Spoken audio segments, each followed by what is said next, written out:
Snake, you finally came. Just don't record this, okay? I'm not recording anything. What's this about? What I'm about to say stays between you and me. It's about the weapon to surpass Metal Gear.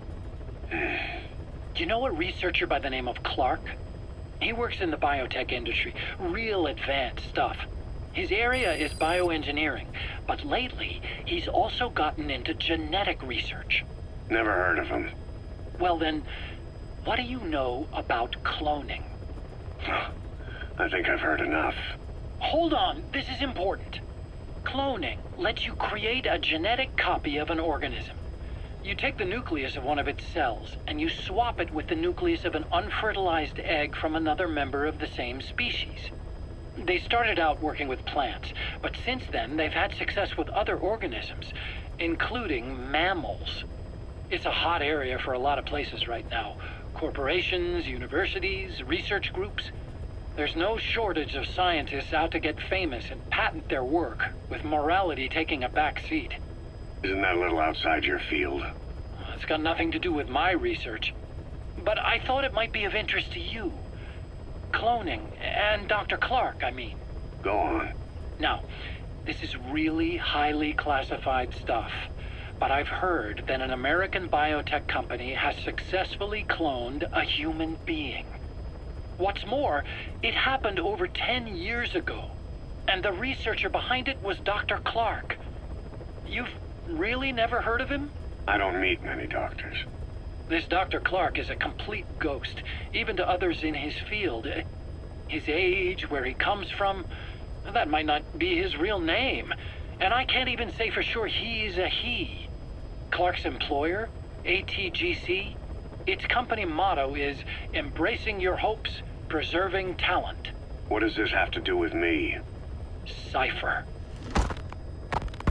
Dr. Clark works for ATGC, and they have connections to DARPA.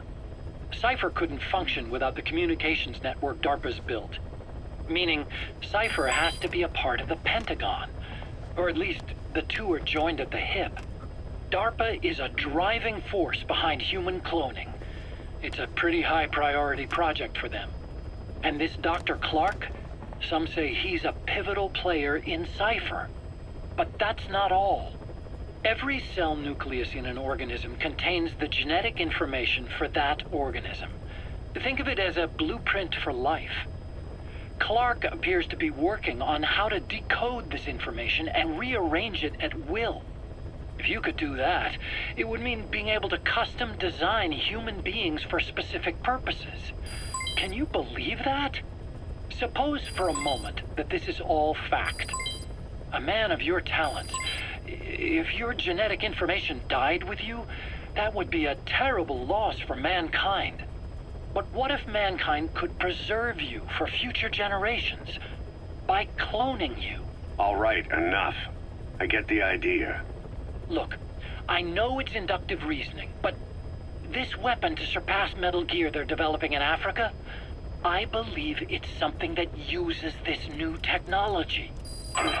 Speaking as a fellow scientist, it chills me to the bone. That's rich coming from you. If genes serve as our blueprint, then I wonder if they include an impulse that drives us to tweak the design. Can you imagine that? Genes, encoded with information that wants its children to decode it. Is life itself putting the direction of our next evolution in the hands of scientists? I guess it would take some real arrogance to believe that. And yet, it could be what Cypher's after. I think you're barking up the wrong tree. But that was an interesting story. It'd make a good movie. You have to believe me. Where'd you hear all this anyway? Where? I just overheard it in bits and pieces while I was forced to do that research for them. Right. Wait a minute. Look, I want to help you. I want to be of service here. I'm risking my life with this. Is that so?